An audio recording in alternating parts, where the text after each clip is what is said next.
All right, everyone, we're going to go ahead and get started here in just a second.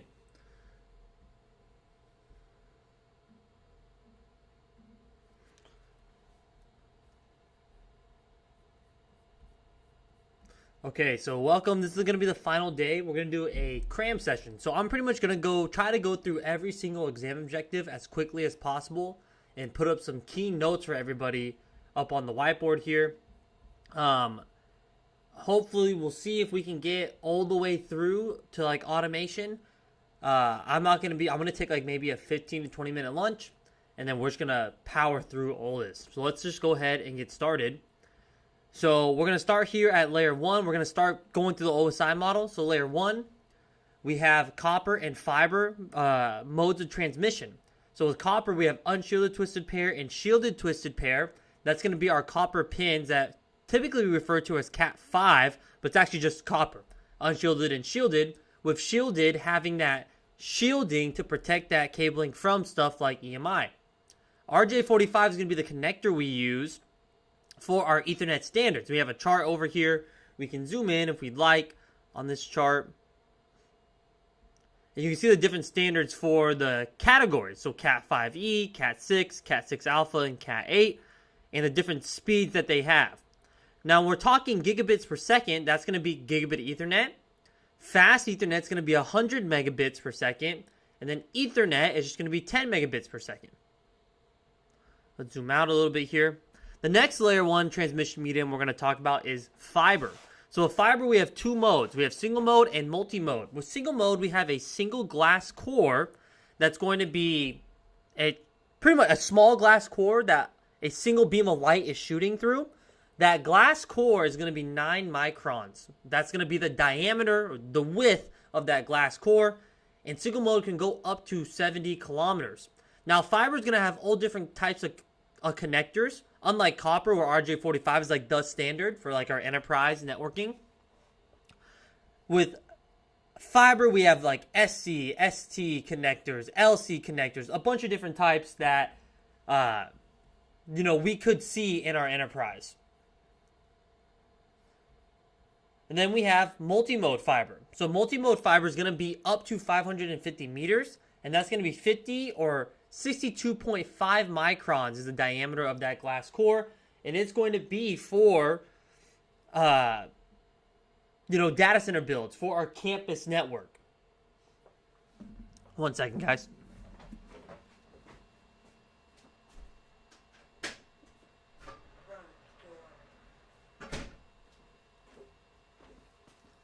All right, had to get some at the door real quick. Sorry.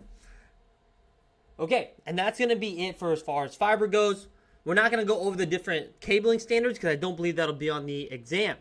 So moving on, now we're going to go over some layer 2 things. So our layer 2 technologies we're going to talk about. So layer 2, we're going to talk about switching here. Okay, some key notes. Switches make forwarding decisions based on destination MAC address. Switches build their CAM tables based on source MAC address. I'm going to lower this font size a little bit. Okay, for layer 2 switching, this is just the key notes. Switches make forwarding decisions based on destination MAC address, and they build their CAM tables based on source MAC address. So the CAM table stands for Content Addressable Memory. And this is the MAC address table. So this is the table that gets built based on ingress or source MAC addresses. So when PCA wants to talk to PCB and they're both on the same switch, or they're in the same LAN, they could be on different switches. When we build that layer 2 header, we build that Ethernet frame, that source MAC address is going to be the thing that gets inputted into the MAC address table.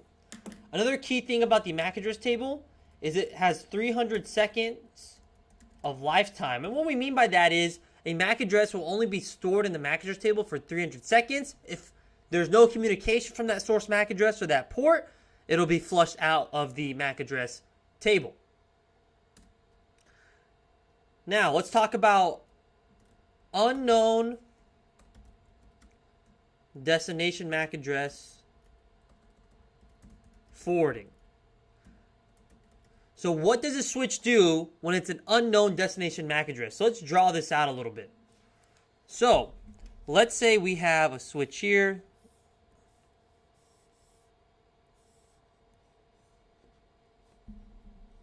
We have switch 1. And switch 1 is connected to PC1. PC1's MAC address, let's just say is AA. Just for brevity reasons, we know a MAC address is 12 hexadecimal digits, which we're about to go over as well. And it wants to talk to PC2. And that MAC address is BB. This will be on gig 0/10. This will be on gig 0/11. So this switch is going to have its MAC address table, or its CAM table. And it's going to have what port? And it's going to have the MAC. Also on there is going to be the way it learned it, and also the VLAN it's a part of. But we're just, for brevity reasons, let's just keep it like this. And let's say on port 0/10, we know where AA is. But PC1 wants to talk to PC2 over here. So when it builds that frame, that's what we call it at layer 2, that Ethernet frame.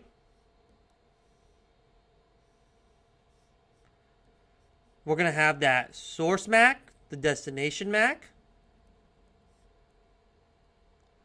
And when this gets sent to the switch here, the switch is going to reference the MAC address table, and it's going to say, hey, I have no idea where MAC address BB is. So what is it going to do? It's going to convert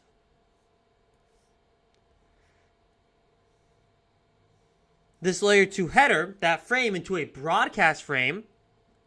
So the source MAC address will stay the same, but in the destination MAC address field, it's going to be all Fs, so 12 Fs. And that's going to be broadcasted to every active interface, besides the one it came in on, to discover where that original message's destination is. So that's what we do with unknown destination MAC address forwarding. We call that frame flooding. That's the actual term for it. Frame flooding. So send a broadcast out all active interfaces besides the one it came in on. And that's as far as we're going to go when it comes to switching. So now let's talk about some network architecture, because this has to do with layer 2. So let's talk network architecture. We're going to go over 3 different designs here. Network architecture. So we're going to have the 3-tier. Let me write this out. The 3-tier core topology. So with the 3-tier core topology, that's going to be for our big, large campus networks. So large campus networks. Large, robust businesses. And it's going to have 3 layers. It's going to have the core layer. One sec. It's going to have the core layer, the distro layer, and the access layer.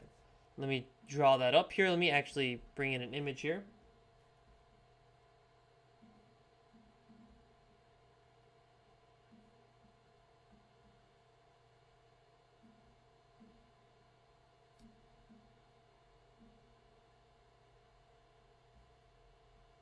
So that's the 3-tier core topology. With the core layer, that's going to be where everything gets aggregated. So that's going to be like, hey, this is what our backbone is to the internet. With that distro layer, that's going to be where the routing is done for the internal LANs, all the VLANs, all the ACL, the policy. Then the access layer is going to be where all of our endpoints are connected to. And then we're going to have something called a collapsed core topology. This is going to be for small to medium-sized businesses.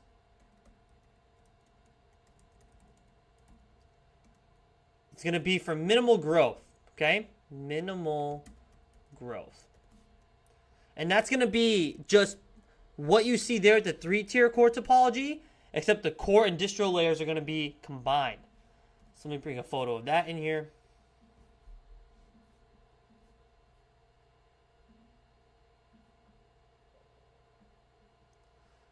All right, the next network architecture we're going to talk about is going to be the spine and leaf topology.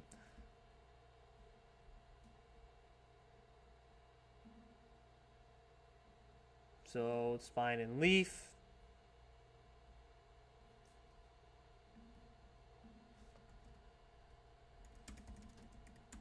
So the spine and leaf topology, we're going to have a single spine. That's going to be our robust switches, and we're going to have leaves connected to those spines. There's going to have a connection to every single spine switch, and the leaf switch is always going to be one hop away. So the spine and leaf topology, we get consistent latency. Okay, we get consistent latency amongst all of our network devices. That's going to be the important thing about a spine and leaf architecture. Let me bring one more image in here. I'm not really liking how it kind of messes up my whiteboard because the sizing difference. So I'll probably just keep drawing. Thought this would be a good idea, but that's okay. Maybe I just need more prep time for this kind of thing. Have the images pre-placed in our Zoom. Okay. So that is the network architectures we're going to have to know about. Now sticking in with layer 2, I'm going to come back up here. Now let's go over VLANs. So now we're going to talk what a VLANs are and what they do. So VLANs, they stand for Virtual Local Area Networks. So they separate broadcast domains by inserting a 4-byte header. And that 4-byte header, that's going to be the IEEE standard 802.1q. So there's going to be two standards. So the IEEE 802.1q standard, this will be for multi-vendor environments. So multi-vendor environments. And this is going to be, when we say insert a 4-byte header, that's what we mean, right? We have a Cisco standard called Cisco ISL, and this is Cisco proprietary. This is Cisco proprietary. I don't think I spelled that right, but let's see. It doesn't want to spell check for me. Okay. So we have two ranges. We have standard VLAN range, and that's going to be 1 to 1005. This is going to be saved to the VLAN.dat, which is the VLAN database, which is a separate file on our flash. We have the extended range, extended VLAN range, and that's going to be 1006 to 4094. Okay, and then we have some major types of VLANs. We have the native/default VLAN. It's going to be VLAN 1 or untagged traffic. So out of the box, you open up a switch. This is what you're going to have, right? We have access VLANs. So this is just your VLAN you're going to use for everything. If you have the sales, the accounting department, you create an access VLAN for them and you give that VLAN a number. And then we have the voice VLAN. This is specific to Cisco. It communicates via CDP, and that can be on a switch port with an access VLAN. So now let's go over a little bit of configuration here. So let's say we have this network environment set up.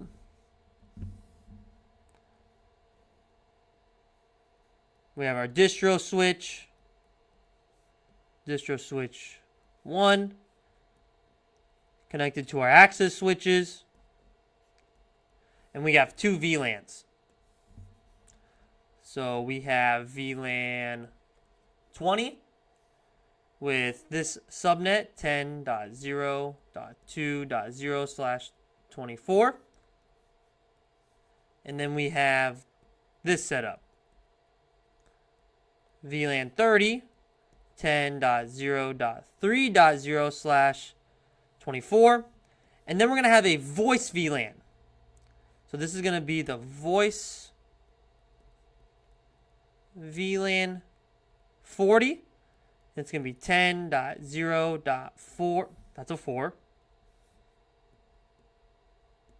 .0/24. Now, let's say we have a phone connected here. And then behind that phone, we have a user in VLAN 30. So this is access VLAN 30, and this is voice VLAN 40. Let's go ahead and configure this. So this will be done, let's say this is access switch 2. This is access switch 2. Here's how we would configure that. So on access switch 2, we would go to global config mode. We'd go into interface. Let's say that's gig 0/12. We would type in switch port.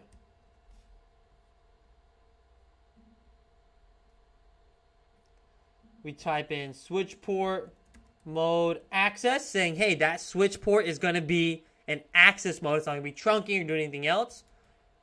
Then we type in switch port access VLAN 30, because that's what the computer's on. That's the PC in our VLAN 30. I mean, it's our sales team. And then since we have a VoIP phone, for the voice VLAN, it'd be switch port voice VLAN 40. And that would be how we configure VLANs. Now, if we want to name these VLANs, we go back to global configuration mode and type in VLAN 20, name, and we give it a name. Let's say this is our accounting. And that's VLANs. That's everything we need to know about VLANs. Now, taking a look at these switches here, when we have switches connected to other switches and we want inter-VLAN communication, we're going to have to do something called trunking, okay? So, let's talk about trunking. We'll come right here. So again, we're going to have two standards when it comes to trunks.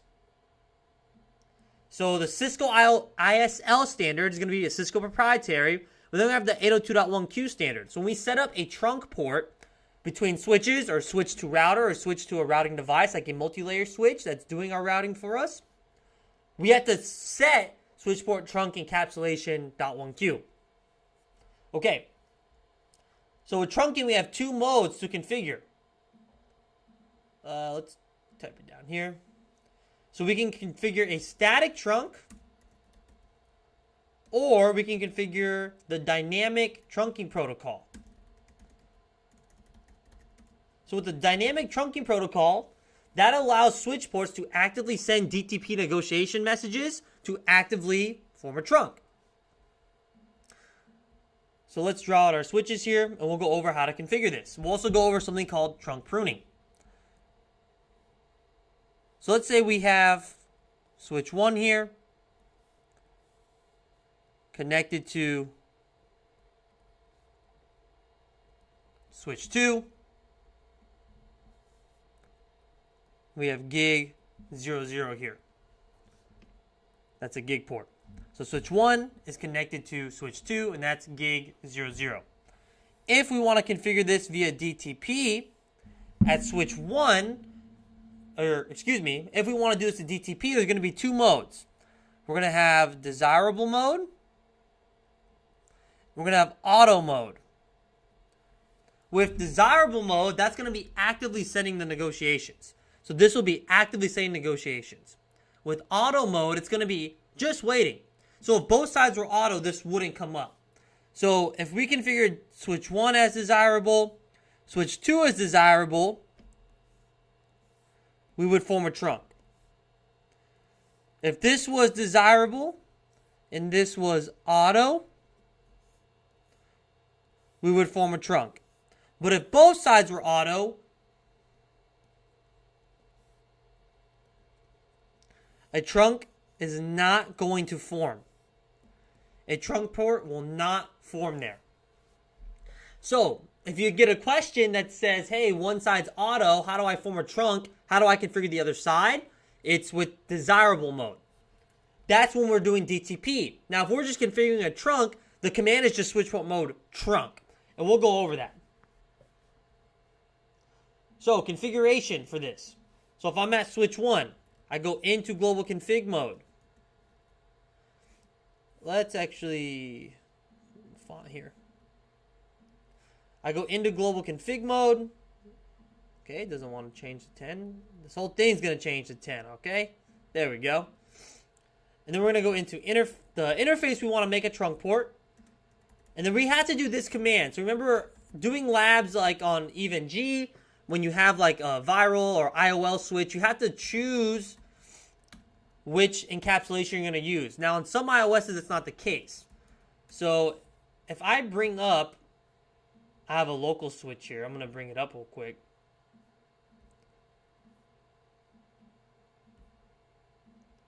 Let's log in here. Don't want to show you my password. This is my local switch here in my office. This is a 9300 series switch. Let's see if you need that switch port trunk encapsulation command. So I'm going to type in show IP interface brief. Ooh, you know what? Pipe include gigabit Ethernet 6. Okay, so these are my active ports. They're port gig 60 something because it used to be this used to be part of a stack-wise deployment, and now it's not. And I just never fully reset it.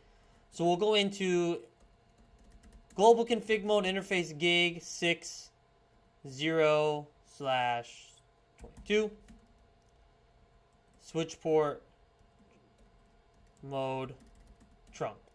You see, if we did this in our lab environments, this wouldn't work. It would make us say switch port trunk encapsulation.1q. Let's go ahead and bring up one of our lab environments. And if we take a look over here, type in do show interface gig 6/0/22 switch port. It's going to automatically choose .1q. So even though this is a Cisco switch, it's going to automatically choose .1q. Because that's how it is like just in the real world, right? We're not going to use Cisco ISL. Even on our Cisco Catalyst switches, it's going to default to 802.1q. I'm going to bring one of our lab environments up, and then we'll get back to it. Okay, but for the CCNA, this is how I want you to do this command. You will put, what happened here? You will put this command first, and then you put the switch port mode trunk. This is going to be for a static configuration. For a dynamic configuration, it's going to be switch port mode dynamic, and then you choose desirable or auto.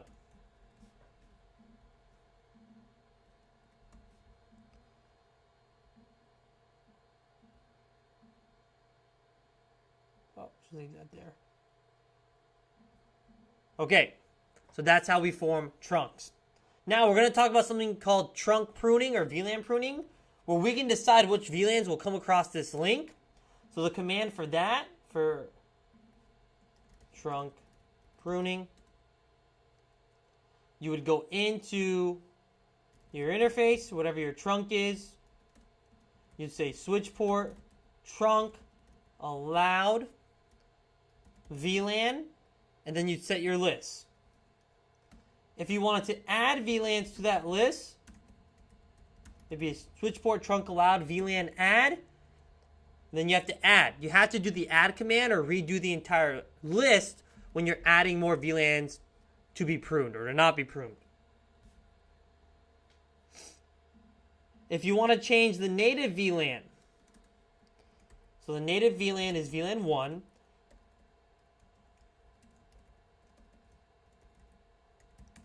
Here's how you would do it. You go into that interface again, and it would be switch port trunk native VLAN, and then you change the native VLAN. That's the command. Okay, so let's go ahead and take a 10-minute break. Let's come back at 10:35, and then we'll finish up our layer 2 section. Go over Etherchannel and spanning tree protocol. And if you guys have any questions, just come up in the chat.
Okay, let's get back into it. So now we're going to go over Etherchannel. So let's talk Etherchannel. So Etherchannel is a way for us to logically bundle physical interfaces into a higher bandwidth port. So Etherchannel, it goes by many names. So you may hear it called port channel, lag, port bundling, NIC teaming if you're on the server side. But here's what it, in essence, the basics, here's what it does. It takes these switches. Say we have switch 1 here. We have switch 2. And let's say we have 4 physical interfaces connected. Now, because of spanning tree, something like this wouldn't work. We have only one forwarding port in this scenario because we're our broadcast storms and our switching loops. So what we can do, let's say this is gig 00 through 3. What we can do is now logically bundle these ports into a new port channel, like port channel 10. Now with that, we get improved bandwidth. So there's going to be 3 different modes of Etherchannel we're going to talk about. So we have LACP, which is the IEEE standard. It's the multi-vendor protocol. It's going to have 2 modes, LACP. So it's going to have active mode, which is going to be sending active negotiation. So this is a Etherchannel negotiation protocol. And we have passive mode, which is going to be waiting for those negotiation messages. So on both sides, you can't have it be passive. This is very similar to DTP. You need one side active, one side passive, or both sides active for an Etherchannel to come up. The channel number must also match. So that's LACP. That's the IEEE standard, the multi-vendor standard. And then we have PAGP. This is the Cisco standard. So it's Cisco proprietary. I don't know how to spell that, so I'm not going to do it up here on the screen. This is the Cisco standard. This is also going to have 2 modes, just like DTP, which is also a Cisco proprietary protocol. So this is going to be desirable and auto. It's going to work the same way as dynamic trunking protocol as well, where the desirable mode is going to be actively setting the negotiations, and then the auto mode is just going to be waiting. So channel numbers must also match. Another key thing about Etherchannels in general, if you want that Etherchannel or port channel to come up, both sides have to be the exact same no matter what. Let's go ahead and bring up a lab here, and let's go ahead and configure this. This will be quick.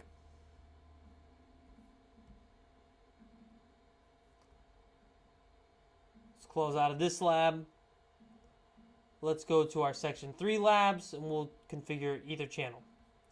We'll bring these switches up. We'll bring up switch 1, and we'll bring up switch 2, and we'll wait for those to load. What the hell? Let's go back here. Okay, the other Etherchannel standard is going to be just static, which is just on. That's the only mode. Just on. You just configure on both sides. Now, these are not interchangeable. So you can't configure LSCP on one side and PAGP on the other side. Won't come up. You can't configure static on one side and a negotiation protocol on the other side. They both will not come up. The important thing for the exam is if you get a question like, hey, what's the... One side is the Cisco standard, but the other side is a Dell switch. Well, what do we have to configure now for our Etherchannels to come up? That's going to be LACP. That's going to be our IEEE standard. And on the actual CCNA exam objectives anyways, that's going to be what's on them. On the actual exam objectives, it says you have to know LACP. So let's go ahead and do some configuration here. Let me bring up that even G topology and console into these devices. Console into switch 2. And they're both connected on gig 00 and gig 01.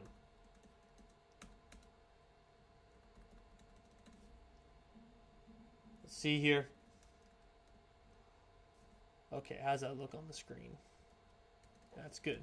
Okay, so we're going to go into switch 1 here. We're going to give it a host name. I'm going to do some just basic housekeeping commands, logging synchronous, so it's not too messy. And actually, what I'm going to do is I'm going to bring switch 2 over to the side here, and we'll do this all at the same time. Give this a host name. Switch 2.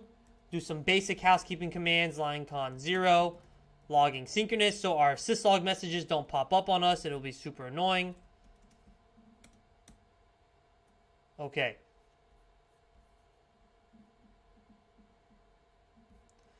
And down here, what I'm going to do at this bottom screen of Secure CRT is I'm going to send commands to all sessions. So what I'm going to do now is I'm going to go into both interfaces. I'm going to do interface range gig 00 through 1. And I'm going to shut them down first, because in this lab environment, imagine we're setting up switches like at our comms closet before we actually go rack and stack them. So I'm going to shut them down, okay? Obviously, real world environment, you're creating an Etherchannel on a live network, even in a maintenance window or ASI window. Don't shut down your ports, because you'll probably lose access to them if you're SSH'd in, remoted in. Now I am going to do our layer 2 commands. This is going to be a layer 2 Etherchannel between switches. And then I'm going to do our Etherchannel commands. So this has to match on both sides. All commands have to match on both sides for this to come up. We're going to do channel group 10, mode active. So we're going to configure LACP. That's going to create port channel 10. I'm going to go into interface port channel 10. Hell yeah, run it in the background to get the views up. And then I'm going to do the same exact thing. Switch port trunk, encapsulation .1Q, switch port mode trunk. So if we do show IP interface brief, we can see our port channel is down right now, and that's because the member interfaces are down. If we type in do show run interface port channel 10, let's do this on this one too. Do show run interface port channel 10. We can see that those configurations are the same. Let's check our member interfaces. That's going to be the physical interfaces. It looks like they're all the same. And the other member interface, that's the same. So now we're going to go back into our member interfaces. Interface range, gig 00 through 1. And we're going to no shut. And this Etherchannel should come up. We'll know it comes up based off our syslog messages where the member interfaces are up. They both came up. Now the port channel's up. But here's the show command that you'll have to know. It's going to be do show Etherchannel summary. And now we can see that both of these ports are bundled. And we see that they're layer 2 and that they're in use. Alright, awesome. So that is Etherchannel. Now, let's go over spanning tree. And then we'll end layer 2 by going over CDP and LLDP. So the spanning tree protocol. So the spanning tree protocol is going to prevent broadcast storms or switching loops. Switching loops are when we send a broadcast MAC address in a loop. So let's say, and that's going to overwhelm the CAM tables, and regular traffic won't be able to actually be switched in our environment. So let's say we have a setup like this. Switch 1. Switch 2. And then we have switch 3. And then they're connected down here. This will be gig 0/2. This will be gig 0/0. This will be gig 0/1. In this kind of scenario, we could fall into a switching loop without spanning tree protocol. So without STP, if a broadcast MAC address was sent out one of these interfaces connecting the switches, trunk ports, we would get a switching loop. So to prevent this, we have the spanning tree protocol. Spanning tree protocol is going to prevent this in 2 steps. One, by electing what's called a root bridge, which is going to be the king of the castle, the switch that all switches are going to send their traffic to.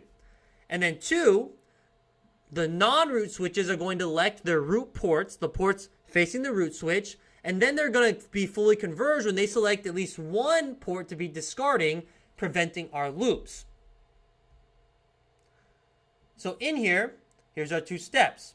So spanning tree is going to send BPDUs, which are bridge protocol datagram units,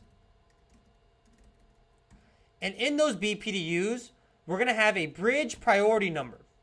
This priority number is going to decide who the root bridge is going to be, the king of the castle that all switches are going to send their traffic to. So the lowest bridge priority is going to win. So BPDUs send the bridge priority. They also send what's called they send the MAC address, okay? So the MAC address is also going to be part of that BPDU, and it'll be a tiebreaker if all priorities are even. And it's also going to send the VLAN extension ID. Because spanning tree is going to be on a per VLAN instance. So every VLAN we create, our own broadcast storm, our own layer 2 segmented segment, that's what VLANs do, we're going to have a spanning tree instance for that. So, now electing the root bridge. First is going to be the lowest priority, lowest bridge priority. The default is 32768, okay? But then when we add the VLAN extension ID, so if we're doing spanning tree or VLAN 10, it would be plus 10, is 32768. If they're all at default, the lowest MAC address wins. So that's in order of how we elect the root bridge. So in this environment, let's just quickly do this. Let's say this is for VLAN 10 as well. Let's say this priority is 32778. It's 778. Why? Because we're doing this for VLAN 10. Let's say this priority is also 32778. And then switch 2's priority is 32778. So in this scenario, since they're all tied when we're sending our BPDUs, they're going to look for the MAC address to be the tiebreaker. So if this MAC address is 00, and this MAC address is alpha alpha, and this MAC address is bravo bravo, who is going to become our root bridge in this scenario? That's going to be switch 1, because it's going to have the lowest MAC address. We do this because when we convert the MAC addresses back into dotted decimal, we can see which is lower. So a MAC address is 12 hexadecimal digits. So each digit of a MAC address is hexadecimal, which in regular numbers and dotted decimal, that's 0 through 15. So this B here actually equals 11. This B here equals 11. So if our MAC addresses were only 2 digits, this would equal 22. This equals 10. That hexadecimal digit equals 10. So this MAC address would equal 20. And then 0 plus 0, because that's hex, that 0 is technically hex, so I got to convert it to dotted decimal. So 0 plus 0 equals 0. So obviously we know which one is lower here. And if you do that same thing for 12 hexadecimal digits, you'll come up with your answer when we have a full MAC address on here.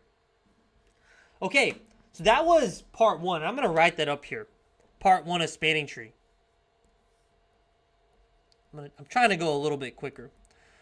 Another note here is there's 2 modes. We have STP and RSTP. With regular spanning tree, it takes 30 to 50 seconds for convergence. For rapid spanning tree, it takes 2 to 4 seconds. Okay, the next step, now that we elected our root bridge, is to elect the port roles and states on the non-root switches. So how do we do that? So the non-root switches are going to go based on lowest cost will be the root port. So before we go any deeper, let's first bring up an image of, let me bring this up, a little image here of the different costs, the different port costs, okay? So lowest cost to the root bridge will become the root port. And that's going to be the forwarding port for all of our non-root switches. Zoom in a little bit here.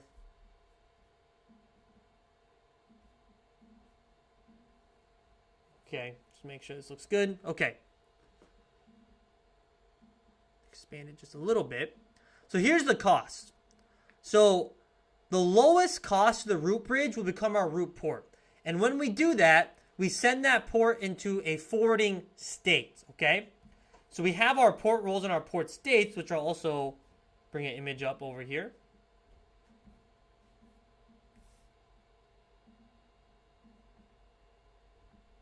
Because this is what we're trying to get to. This is full convergence on our network once all of our interfaces have a port and a state. I'll bring this up here. Just adjusting my screen here so y'all can see this. Okay. So, here's what we're trying to get to. We're trying to get to the port role and the port state in our part 2 of spanning tree. So we do that by all the non-root switches. They're going to go through an election. Based on the lowest cost is going to be our root port. So with gigabit, that's going to be a cost of 4. Fast Ethernet is going to be a cost of 19. And Ethernet is going to be a cost of 100. So if we take a look over here, I'll zoom out just a smidge. Okay. If we take a look over here at our switches, all these interfaces are going to have a cost of 4. So that's easy for us. This is a cost of 4. A little bit darker. This is a cost of 4, and this is a cost of 4. So for switch 2 and switch 3, this is pretty easy, at least in my mind, on who we're going to elect as our root port, and that's going to be in a forwarding state. The lowest cost for switch 2 is going to be gig 00. Since switch 1 is our root bridge, we got to forward to it. So gig 00 is going to be the root port, and that's going to be in a forwarding state. Now on switch 1, you may be asking, well, what are these ports in? And the root bridge is always going to have designated. All of its interfaces are forwarding, and they're all in a designated role. Okay, so in a forwarding state, a designated role. Switch 3 is going to be the same thing. Gig 01 here is going to be a root port, and it's going to be forwarding. Now between switch 2 and switch 3, we have to decide which one's going to be discarding. So lower MAC address is better. That's going to be the tiebreaker. When we have to decide which one is going to be the discarding state, we look at this here. They both have the equal cost, so that's not going to be it. Like let's say switch 3 had fast Ethernet, which is a higher cost. That port would be discarding. But since these interfaces are equal, now that we have elected our root ports, the final step is now we have to see which one's discarding. So electing our roles and states. So between switch 2 and switch 3 has the lower MAC address, so that's considered better. So switch 2, that's actually going to be the discarding port, or what we call the alternate or backup. So this will be the alternate port, and it's going to be in a discarding state. So the role will be alternate, the state will be discarding. And then since switch 3 had a better, or lower MAC address really, right? Better priority, but lower MAC address to be very accurate. This will be designated and forwarding. Because you can only have one root port per switch, okay? So the other port here that's just like, hey, I'm not discarding, so what am I? Well, you're still technically forwarding, but you're not the root port. You're not the closest to the root bridge. And that is spanning tree. Very simple, dumbed down version. Lowest MAC address is tiebreaker for electing the discarding port. Okay, awesome. So that is spanning tree. Now we're going to move on to something just a little bit more simple, and that is CDP versus LLDP. And we're just going to keep this very simple. Cisco Discovery Protocol is a layer 2 protocol that allows us to see what we're connected to, our neighbors, okay? Cisco Discovery Protocol. And then the link layer Discovery Protocol does the exact same thing, but it is multi-vendor. Okay, this protocol is multi-vendor. So how do we enable and disable it? I'm just going to draw a little diagram up here just so maybe we have something to look at. Let's say we have these two switches.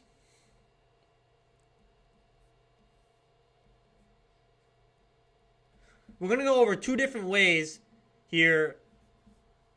Well, we're going to go over how to enable CDP globally and how to enable it on the interface level and also disable. Switch 1 here. Switch 2. So if we want to enable CDP globally on these switches, we're going to go to global config mode. So it'll be global config mode. And it's going to be CDP run. If we want to disable this globally, it'll be no CDP run.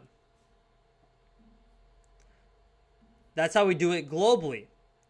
So enable CDP globally is going to be this command set right here.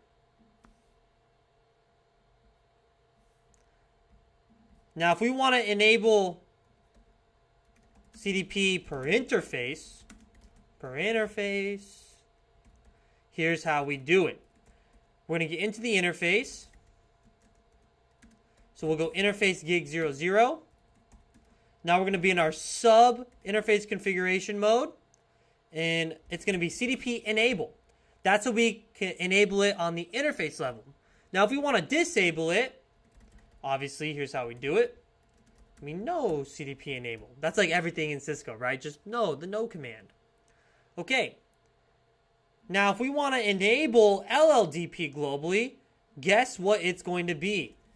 It's going to be LLDP run. Now, remember, we use LLDP in multi-vendor environments. If I have two switches connected to each other and both are not Cisco or one Cisco and the other isn't, guess what we're going to use to discover things locally? It's going to be LLDP. So to enable it globally and to disable it, it's LLDP run. Now here's the difference when it comes to the interface though. So to enable or disable LLDP per interface, it's a much different command. It's going to be LLDP transmit and LLDP receive. So if you want two-way communication of LLDP at the interface level, you need both commands. If you want it completely off, you null out both commands. If you just want transmit, you just put transmit. If you just want receive, you just put receive. So that is LLDP. Another thing we may have to know is how to change the timers. This is going to be interchangeable. So change LLDP/CDP timers. What I mean by that is it's pretty much the same command. The only difference is you put CDP or LLDP. So if you want to change the hello and hold timers or the dead interval timers on CDP and LLDP, you go to global configuration on your device and you type in CDP timer and then you put the seconds. That's going to be the hello timer. So how many times we send CDPs, send to our neighbors, CDP messages. And the hold timer, which is how long we're going to wait for a CDP message before we consider that, not that that switch is down, but that we're just not getting CDP anymore, is going to be CDP hold time. And then the seconds. For LLDP, it's the exact same thing. You just change CDP for LLDP. All right, and that's going to be our entire layer 2 switching section. Let's take a look at our whiteboard here and see what we got space. I try to keep it in order, then I just go off the deep end here. Let's see. Let's just do layer 3 over here. For the people that are in my CCNA class this week, I'm going to take like a long time to organize this and convert it to a PDF so y'all can have it. Just in case, you never know. Okay. Now let's go into routing. So IP routing. So when routers, let's write this up here. We're not going to go into inter-VLAN routing because it's really not in the exam, to be honest. Like router on a stick, SVIs, things like that. They're technically not on the exam objective, so we're not going to go over it. So IP routing. What is the point of IP routing? So routers have one job, one main goal. Now, obviously, we have integrated service routers that can do more, like Call Manager Express, can host NAS, can do VPN concentration, IPsec, things like that. But the whole point of routers is to tell their neighbors what they know about, okay? So let's say we have serial 00 here. This is R1. This is R2.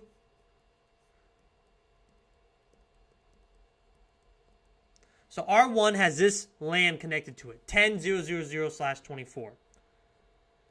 R2 has this LAN connected to it, 10.1.0.0/24. And yes, this is a CRAM session, so I did skip IP addressing, like how to subnet and things like that.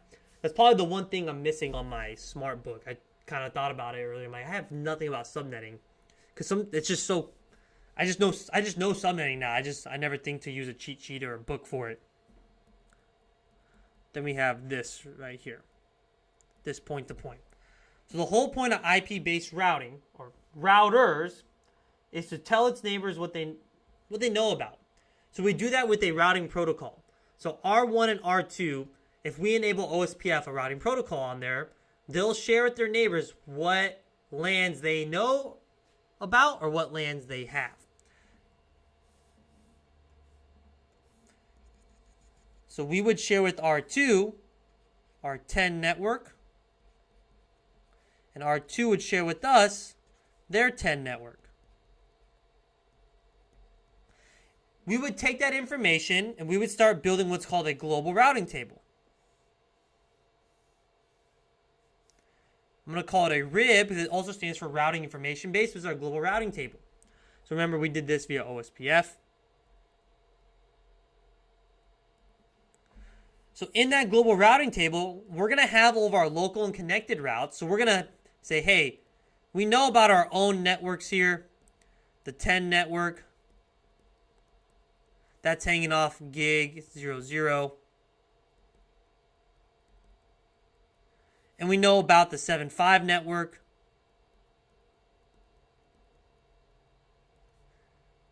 That's hanging off serial 00. But what did we learn about from our neighbors? We learned via OSPF about the 10 network. 10.1.0/24.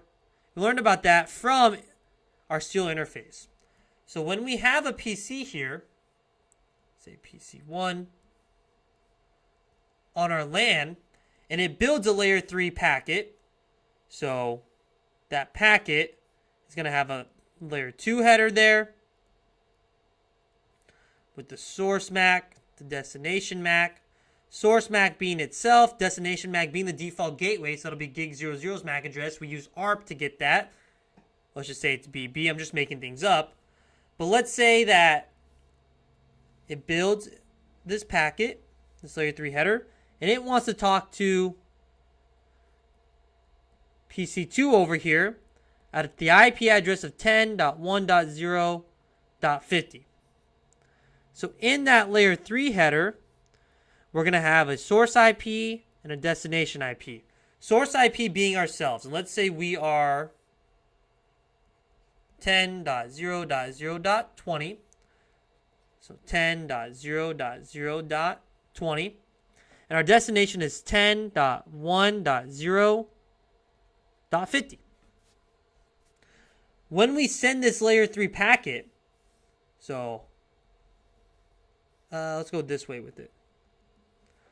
So when this packet comes inbound to R1, what is R1 going to do with that? It's going to look at that destination IP. It's going to reference its routing table. And it's going to say, do I know where to send this? Does this destination IP have a route in my routing table? It does. We push that information down to what's called a FIB, forwarding information base, using like Cisco Express forwarding. And then that's going to quickly switch out this packet. That's based off information from the routing table. If the router receives a destination IP and it references the routing table, and the routing table does not have a route for it, it's going to discard the packet. This is the whole point of routing right here. To make sure that IP-based packets get from source to destination. Now, how that sausage gets made, It's a whole different story. We're going to have static, dynamic routing protocols, interior gateway protocols, exterior gateway protocols that we're going to have to talk about. And then each one of those protocols has its own metric and algorithms that decides the best path. They each have their own administrative distance. And then the router, how it does route selection, is going to be 3 basic rules. One is going to be the rule of longest prefix. So longest prefix, inclusive of the destination IP, will always be the preferred path. And then, if that's all the same, it's going to be based off routing protocol. And the routing protocol at the lowest administrative distance will be the preferred best path. And then if all that's the same, prefix is the same, it's all /24, we're all learning about OSPF to a destination, then we go off the best metric. So that would be the lowest cost in the case of OSPF. So that is our routing table. Now, I went over the rib and the fib. So there's going to be 2 planes in the router. The control plane is going to be this routing table that we're building based off a routing protocol.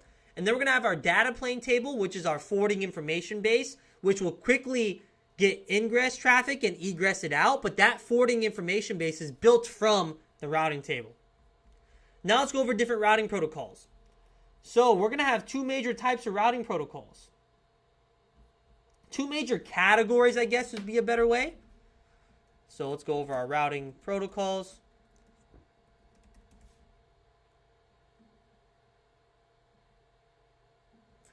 You're getting ads. Hold on. I'm not very good at YouTube. Let me turn off, I think I can turn off monetization. Hold on. I'm going to fix that right now. We're going to take a little pause. Let me edit this.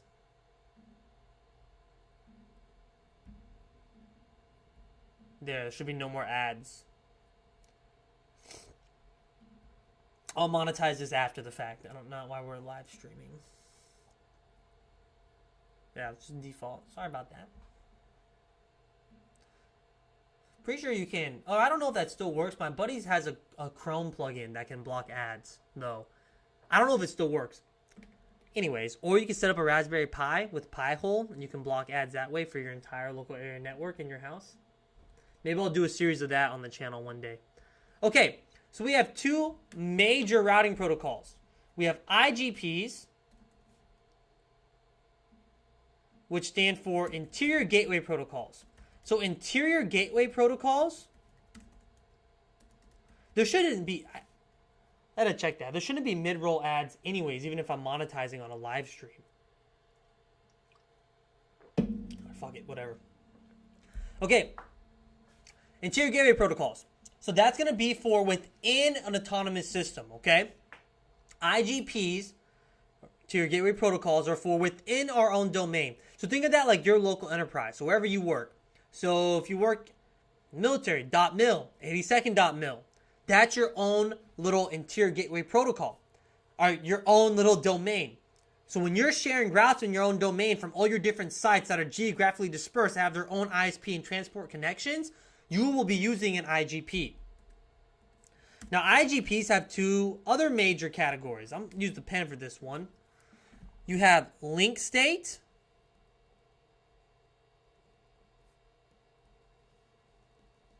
and you have distance vector. So link state is going to be OSPF, open shortest path first, which is the routing protocol that's on the CCNA exam objectives. Then ISIS.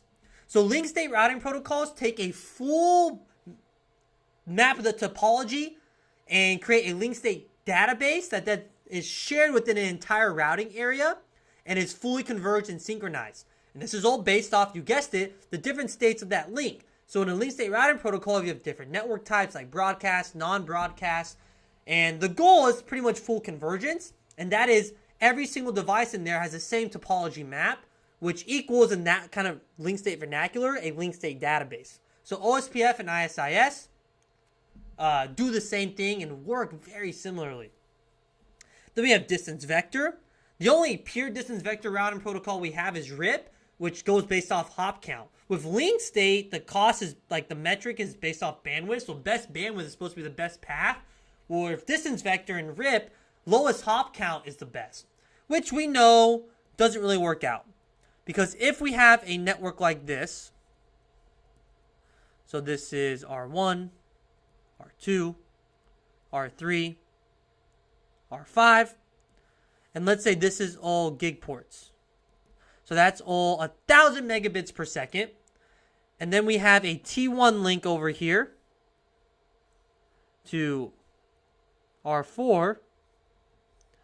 And T1 is 1.5.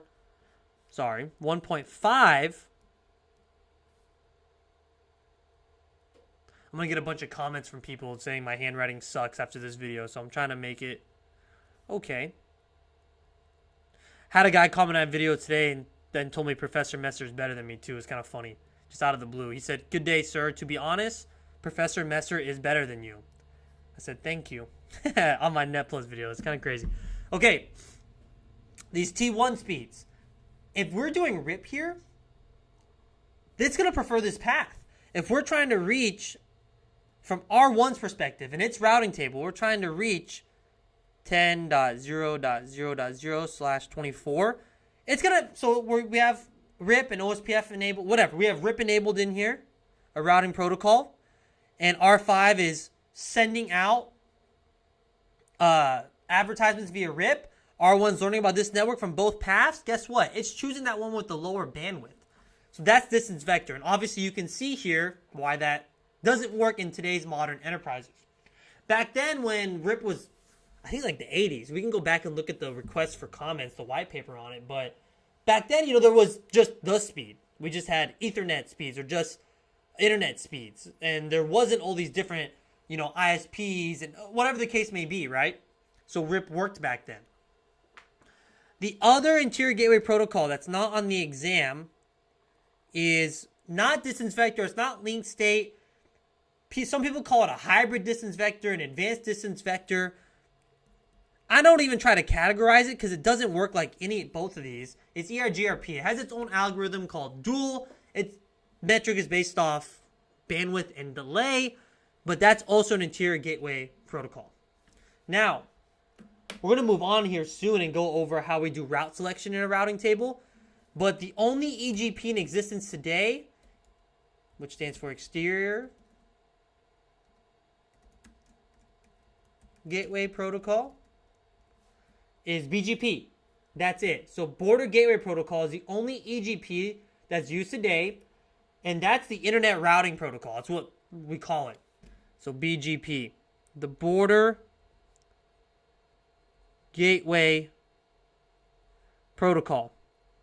This is a routing protocol, but it actually is an application, so it works at layer 7, and it's a TCP based. I'm not going to dive too deep into it. Much as I'd love to go over BGP, it's an awesome routing protocol to learn.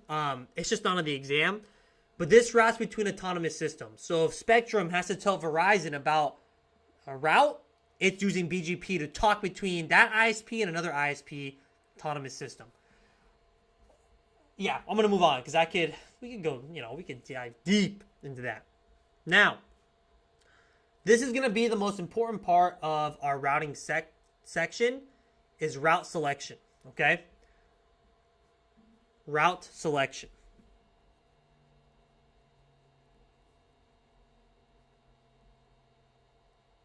So and you have to know subnetting for this. So how does a router choose the best path? Okay. Just like got Red Bull in my eye. All right. So we're going to have 3 rules. And these are sequential, how it chooses the best path, how it does route selection.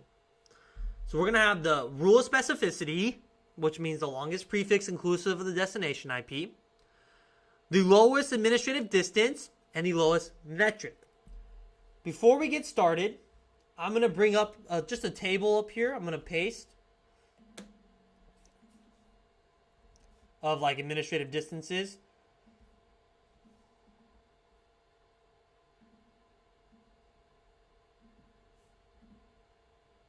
Put it right here.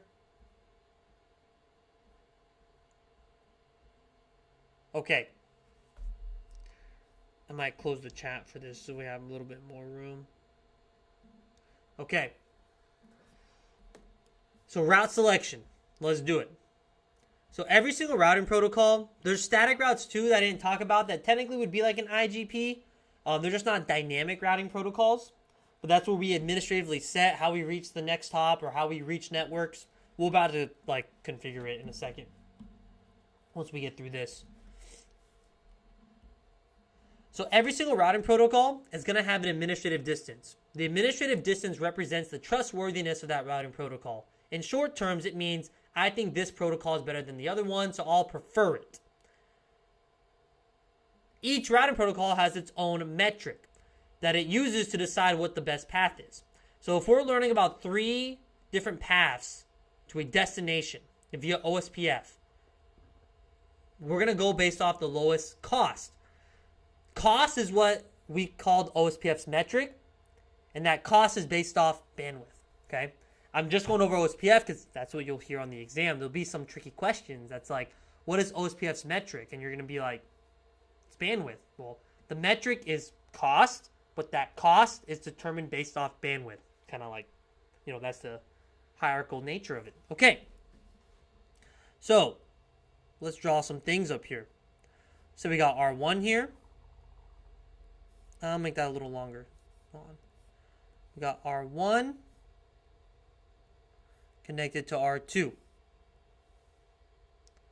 R1 connected to R3. And we have R1 connected to R4. Let's say this network, we have 10.0.0/27. 10.0.0.0/24. This is 10.0.0.0/26. Now I'm going to write and type up over here how we do route selection. So the first rule of route selection is going to be the longest prefix. Prefix is that slash right there. It's your SATA notation. It's your subnet mask. Inclusive of the destination IP. We're all, Gen Z millennials. We know what inclusivity means. We got taught it. If the prefix, all the prefixes are the same, the lowest administrative distance is going to be what we choose. And if all the ADs are the same, so we're just learning everything from OSPF, the lowest metric. Okay. Now, I'm not going to draw like that pseudo routing table that I had during the week, guys. It's just too much, but, I guess we can. Fuck it. So, let's say this is a gig port. This is fast Ethernet. And this is Ethernet. This is 00. This is 01. This is 02. Let's say right here we're learning this via OSPF. Right here we're learning this via RIP. And right here we're learning this via EIGRP. Okay? So how would that look on the routing table? Let's draw this out fully. You would see that O right here.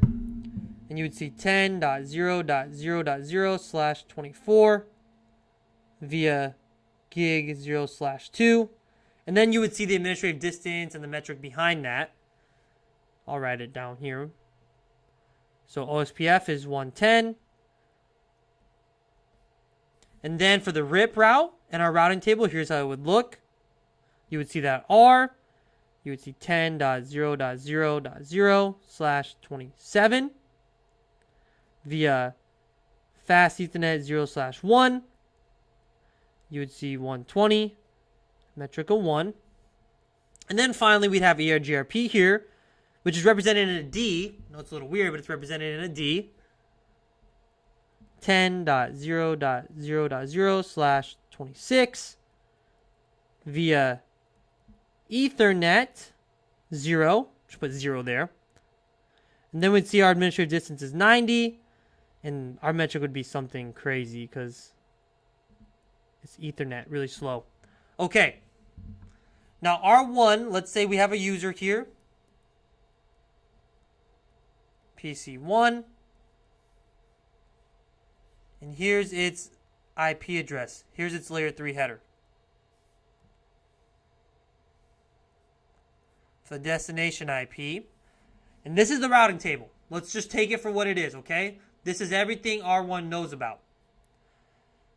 If we want to talk to 10.0.0.2, where would we go?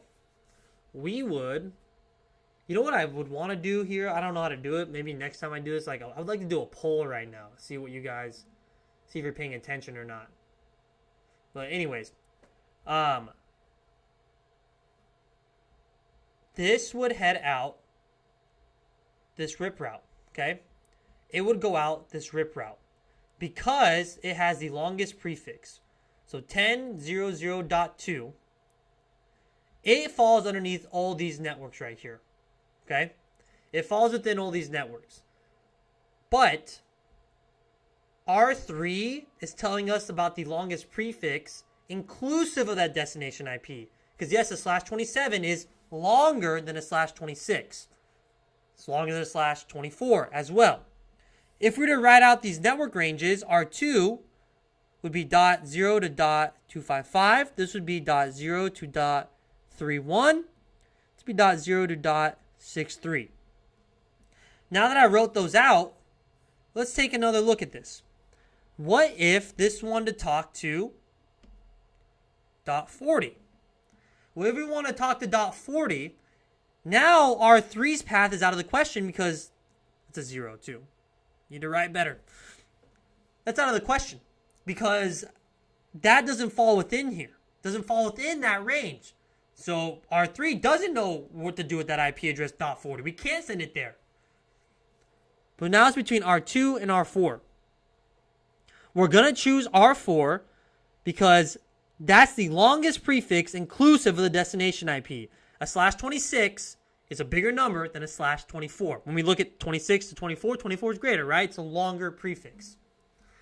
If you can do this, if you can understand this, you're going to do okay on a lot of the exam questions.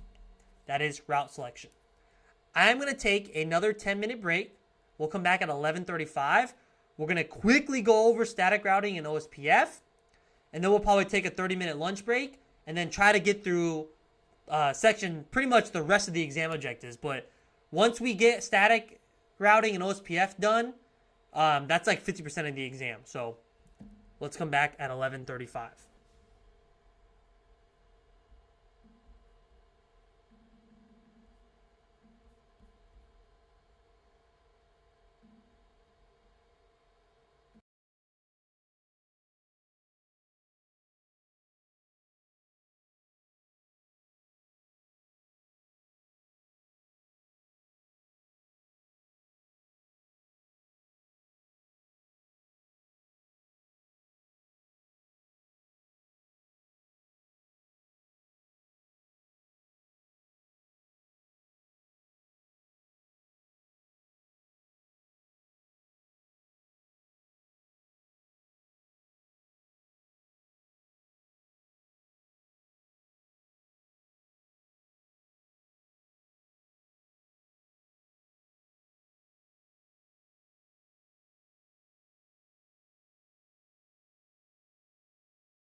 All right, we back.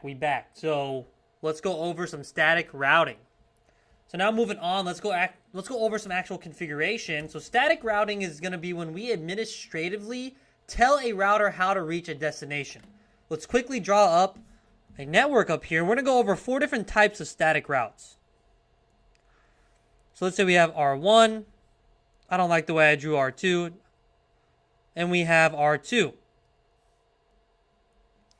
Let's say where they're connected via serial 0/0.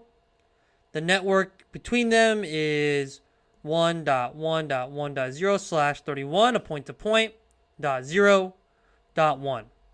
R2 has the 10.1.0.0/24 network, and R1 has the 10.0.0/24 network. So R1 needs to be able to talk to this LAN over here in R2, and R2 needs to be able to talk to this LAN over here in R1. So if we're doing static routing, which again is administratively telling these routers how to route to a destination, here's how we do it. So a basic static route. So I'm going to do this from R1 and R2.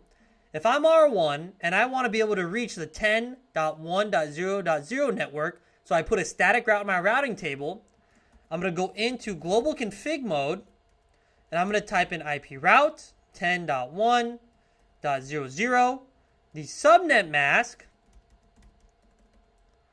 so it's a /24. Then I have 2 options here. It's either going to be my exit interface, or I could have done the next hop IP.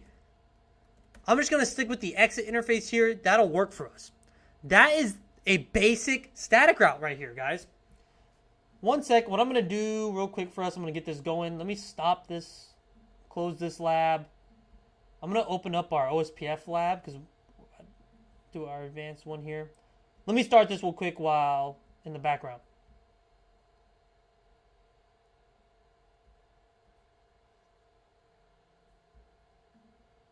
All right, sorry about the interruption. Back to it.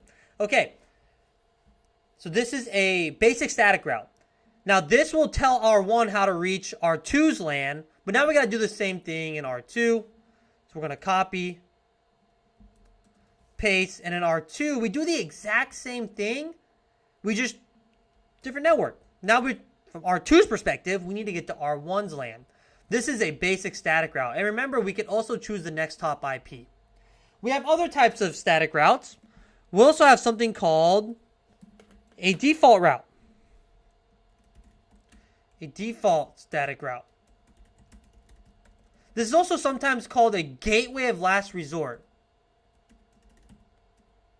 or gateway of last resort. You see this typically in stub networks. We mean stub is exactly what I have right now, like in my office, where I have a single ISP connection. I have no other routers downstream of me, so this will work. All I need is to tell my router, here's the ISP. So here's how this would look. Let's say we have R1 here, and downstream we have no other routing domains. It's just our LAN. So this would be like 192.168.1.0. And then we're connected off to the ISP here. Let's say this is serial 0/0. So if I want to talk anywhere outside my network, I have literally one path. That one path is out serial 0/0. So we call this a stub network, where we have no routing neighbors downstream of us or connected to us besides just our path to the ISP. Now to configure a default route, it's the same syntax, but it's going to be quad zeros. So this is the all-encompassing. This is saying all IPv4 addresses will go out serial 0/0. This is a default route. And on the routing table, you're going to see this listed as the gateway of last resort. Another type we have is something called a floating static route or backup route. Cisco, like we call it floating. I don't know who names this stuff, guys. I really don't. But it's called a floating static route. But if you memorize that as a backup route, that is totally fine as well. So in this kind of environment, we're going to do something like this. So we're going to have R1 here. Let's say R1 has a connection to R2. This is over OSPF. This is a gig line. And R2 is telling R1 about this LAN here. And then we have R3. And R3, let's say, is connected to R1 via a T1 connection. And we want to make this a floating static route. Now, obviously, if we just enable OSPF on both these neighbors, like OSPF is going to put this as a backup route. But anyways, here's how we do a floating static route, okay? So we want to do static right here. Well, we know that if the prefix length is the same, so R3 and R2 are both going to be advertising this /24 to R1, and this is static and this is OSPF, which one's going to go in the routing table? The static. We don't want that. We want this to just be a backup, a floating static route. So the way we do that is by administratively setting the static route administrative distance to something higher than our primary route. So here's how we do this. The syntax is exactly the same, but if I want to configure a floating static route, I type in IP route 10.0/24. I say what my exit interface is, so I didn't write this up there, but I can do it real quick. This is a serial 0/0. And if I just hit enter here, that static route would take over because it's going to have a lower administrative distance. But instead, what I do is I'm actually going to set, with this command here, the administrative distance to be higher than OSPF. Now, OSPF's administrative distance is 110, so I could have just done like 111 here, but I just put it as high as I could, right? Because administrative distance go from 0 to 255. So this is a floating static route. We have that backup here, okay? Last static route we're going to talk about, then we're going to move on, and I'm going to put it down here, is going to be a host route. So a host route.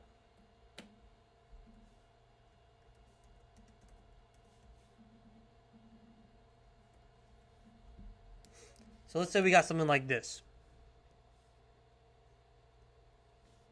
So we have R1 here, and R1 has two connections to R2.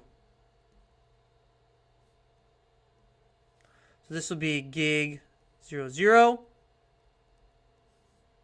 and this is our primary path. This will be gig 0/1. This is our secondary path. Let's say below we have 1.1.2/31, and here is 1.1.1.0/31. This is .0, .2, .1, .3. And R2 here, we have this network, the 172.16.0.0/24 network. We're doing static routing. So when R1 wants to talk to this network, we're saying use this path. Set the static route to this network out to gig 00, or the next top .1. But let's say we have a server here.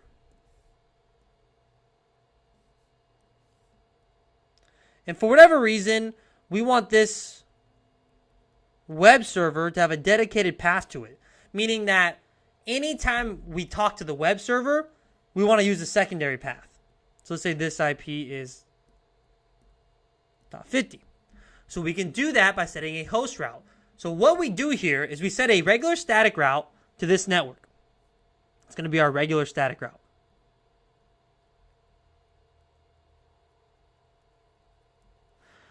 But we want to use the secondary path to get to this exact host. So we're going to put a host route in R1. So primary path to this network, secondary path to this single host. Here's how we do it. So from R1, again, we're going to go to global config mode. So it's going to be IP route 172.16.0.0/24 out the primary path. That's gig 00. Static route. Little comment right there, okay? Use the exclamation point because network engineer, that's what we use, but if you see a hashtag, that's also a comment. Now let's do our host route. We want to make a host route to that web server. So here's what we do. We say IP route to that IP address, the single IP address, and then we put a /32, and we're using the secondary path. This is our host route. Okay, that is static routing. Now, guys, we're about to go over OSPF. I don't know how I'm going to do it, but I'm going to try to cram it into 15 minutes. Really hard for me because I've read the RFC before, and just really, I can go pretty in depth on it, but I'm going to try my best to keep it simple, okay? Just things we need to know for the exam, the basics of OSPF. Okay, so OSPF, open shortest path first. I'm just going to do like word soup up here real quick. So OSPF is a link state routing protocol. OSPF has 4 network types. The broadcast network type, broadcast network, that's the default. We have a point-to-point network. We have point to multi-point network. And then we have something called the NBMA network. Not MDMA, NBMA network. That stands for non-broadcast multiple access. We're going to have 2 phases of OSPF. One, the first phase of OSPF is establishing neighborship. So that's the first phase of OSPF. So let's draw some routers up here.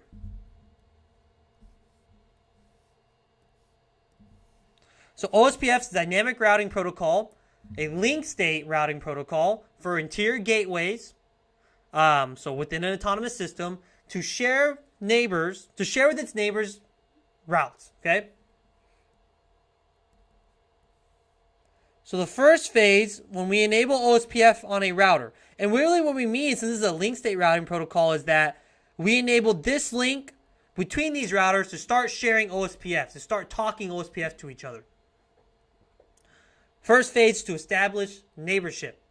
We do that by sending what's called hello packets. I think this whiteboard, I've used it too much. See, it's like glitching. These hello packets will be sent to a multicast address called 224.0.0.5 or 6, okay? That's the multicast address that the OSPF routing protocol is going to be listening to hear OSPF messages. And in that hello packet, 4 things are going to have to match for OSPF to become neighbors. So let's write it over here. Hello packets are sent to form neighborship, and 4 things have to match.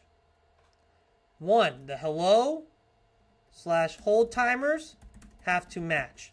By default, that's 10 and 40. And the default network type is broadcast. The area ID. So OSPF routes within areas. Our link state databases are separated into areas. So the backbone area is area 0. That's single area OSPF configuration. The area IDs have to match. Since this is a link state routing protocol and the links themselves are what's getting added to link state databases for that router and that routing table, the MTUs have to match on each link. So MTUs must match. This is at the actual interface. I changed MTU at the actual interface, okay? The default is 1500, maximum transmission unit. And then also in that hello packet, authentication has to match. Now this is optional. So we say authentication, it's simply like setting a password between R1 and R2 under the OSPF process. I'm gonna get some water. Don't want to lose my voice again. Okay, so establishing neighborship. So during neighborship, if all that matches, we'll become neighbors. Now, during this neighborship process, sending the hello packets, we must elect a DR/BDR. So DR equals a designated router, and a BDR equals a backup designated router. So DR and BDR. So I'm putting little parentheses here. This is just for broadcast networks, okay? Now, obviously, let me actually look here in my notes. Hold on. So the NBMA network also needs a designated and backup designated router, but it's okay. So during this neighborship process, we also need to elect a DR and BDR. The DR and BDR within a OSPF Ethernet segment. So within an entire OSPF area that's on a shared Ethernet segment, the DR and BDR will receive all the updates, build a link state database table, and then share that converged link state database table with the non-designated routers, and that's how we get fully converged. So in a broadcast network, we must elect a DR and BDR. Okay? How are they elected? Let's get in here. So DR and BDRs are elected based off the following. So highest OSPF priority. It's going to be 1 through 255. And 1 is the default. So during this neighborship process, in that actual hello packet, this is an actual OSPF header. If we break it open, we see all this stuff that needs to match, and we see this process happening. We see the OSPF priority being sent. If 1 is the default, so all routers are left at default, who becomes the DR and BDR? We need a tiebreaker. The tiebreaker is the highest router ID. A RID is a 32-bit address. So that's like x.x.x.x, an IP address. Now, how is a router ID selected? A RID is statically set by you, the administrator. We put R1, hey, your router ID is 1.1.1.1, or the highest loopback interface IP address is the router ID, or the highest active interface IP address is selected as the RID. That's also happening during this hello process. That's the first phase. This is all phase 1 right here. We're establishing neighborship by sending hello packets with all those options that have to match. And then we're electing a DR and BDR. We elect the DR and BDR based off OSPF priority. Highest priority wins. If the priority is set at default within a broadcast OSPF network within an area, we go off the router ID as a tiebreaker. Highest router ID. The router ID is a 32-bit address, an IP address. A router ID is selected 3 different ways. We statically set it. If we don't statically set it, the highest loopback IP address will be elected as the router ID for that router. If we have no loopback IP, no loopback interface, it's going to be the highest active interface, and its IP address will become our router ID. That is just phase 1. Now, let's go over some OSPF rules. So, all routers must be connected to the backbone area. So, R1 and R2, let's say this is area 0. If R2 has another neighbor and they want to route in this area, and let's say we want to split it, we want to make this area 51, that's okay. But if R3 wants to talk to an R4 over here, and they want to put another new area, let's say they want to make this, let me close my head, hold on. And they want to make this area 69, that ain't going to work, okay? That's not going to work. Now, let's say R1 has a connection to R5 over here, and between them, they're doing RIP. My pen's like super glitchy right now. RIP. That's fine. We would call R1 an autonomous system border router. R2 right here would be considered an ABR, an area border router. Within an area, when we're sending, we get into phase 2, we're about to talk about it, and we're sending updates. Now we're converging the network. We became neighbors. We elected the DR and BDR. Within a single area, we send what's called LSA type 1s and 2. Within area 51, within that area, would be LSA type 1 and 2. Now the ABR, when it's flooding the different areas with the known routes, because R2 is going to tell R1 in this area about what R3 told it about, when it floods into these different areas, the area border router, it makes what's called LSA type 3s. That's as far as I'm going to go. Now phase 2.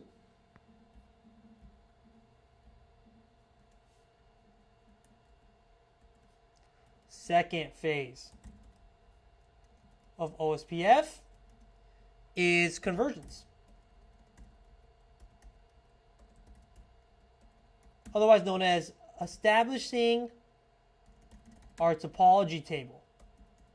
So now we have to make the OSPF topology table, which is like the OSPF link state database. So this works by the DR receiving database description packets and then requesting from all non-DR neighbors their LSAs, right? All the networks they know about. Then the DR will create their own link state database and send that link state database to all neighbors. All neighbors will sync their databases, their link state databases, to the DRs. And then we're fully converged. That's all the phases, guys. Or we have another phase, but we'll get there. Sorry. That's the initial OSPF, right? Establishing neighborship, establishing the topology table. Now, during these phases, like phase 1, we have something called the down state, the init state, and then the two-way state. Once we get to the two-way state, we're OSPF neighbors. And then once we start sharing the topology with our neighbors, so now we start sending our LSAs, our database description packets, we're in an XStart state, an exchange state, and then a loading state. Once we're at the loading state, that means all OSPF neighbors have the same link state database. And then the third phase is going to be to build the routing table off that. Third phase is to execute the SPF algorithm and choose the best routes to place into the router's global routing table. Okay, That's going to be as far as I go of OSPF. Yeah. Let's do some quick configure. I'm just going to configure OSPF. I'm just going to open up R1 here. And I'm just going to show you real quick. I'll open up R2 as well. Let's set their IP addresses real quick. And then, so, I'm going to move that. Clean this up a little bit. So I'm just going to set this IP address between R1 and R2, have them ping each other. I'm going to set some loopback IPs on them. And then, yeah, that'll be it for this little lab of OSPF. I just want to show some things, and then we'll take a 20-minute break to go to lunch. 30-minute break to go to lunch. Because we're just going ham, right? Why is this? There we go. Okay. So R1, let me just put a host name here. Do some of this right here. Let me do that on R2 as well. Host name R2, some basic housekeeping commands. Linecon 0, logging synchronous.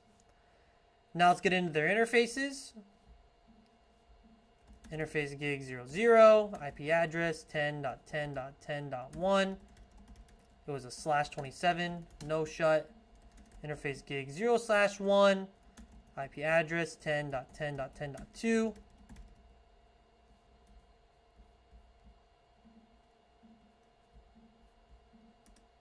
Okay, no shut. Let's do a ping test 10.10.10.1. Okay, we came up here if you didn't see 10.10.10.2. Now let's make some loopback IPs. Interface loopback 0, IP address 1.1.1/24. Now we're making these loopbacks to just simulate like a LAN, right? So we have something to advertise. Okay, interface loopback 2. So we'll make 3 loopbacks. IP address 1.1.3.1. This stuff is not the important stuff, right? I want to get into the OSPF, so I'm going quicker. IP address 2.2.0.1/24.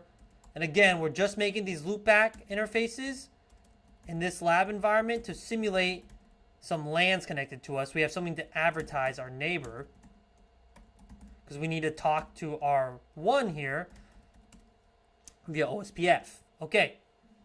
Now, let's configure OSPF. Let's set a router ID here. Router ID 1.1.1. Router ID 2.2.2. I'm going to go into gig 00 here and set my OSPF priority to be high. So I do become the DR.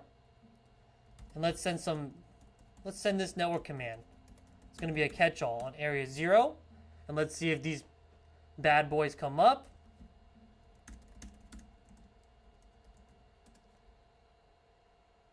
Do show IP OSPF neighbor. Let's see.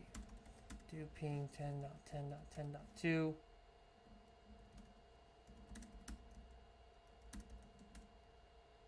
Okay, yeah, we're coming up slowly. See, we're in that two-way state. We're still in that two-way state. For some reason, it didn't take my priority command, which is weird. And there we go. Oh no, that's showing our neighbor's priority. And now we're up. So we type in show IP OSPF neighbor. You can see that it's saying, oh, our neighbor is the DR. Here's its priority. We're in the full state. So it's pretty cool. So you kind of saw we're in that two-way state. So we established neighborship, and then we did our exchanges, and then we got into that full state. If we want to look at our routing table, show IP route, there's the full routing table of the local ones, our local networks, and here's what we learned about from R2. If we just want to learn about OSPF, we can do show IP route OSPF. Let me exit alpha here. So it makes it look clean. And there we go. So that is OSPF. And that's as far as I'm going to go with OSPF. Even though we could do so much more, but we're not going to. Let's go ahead and take a 25-minute lunch. So let's come back at 12:30. And then I'm going to... Damn, I only have like an hour. So I'm going to go as much as I can before we have to start testing people out today. So, yeah. Come back at 12:30.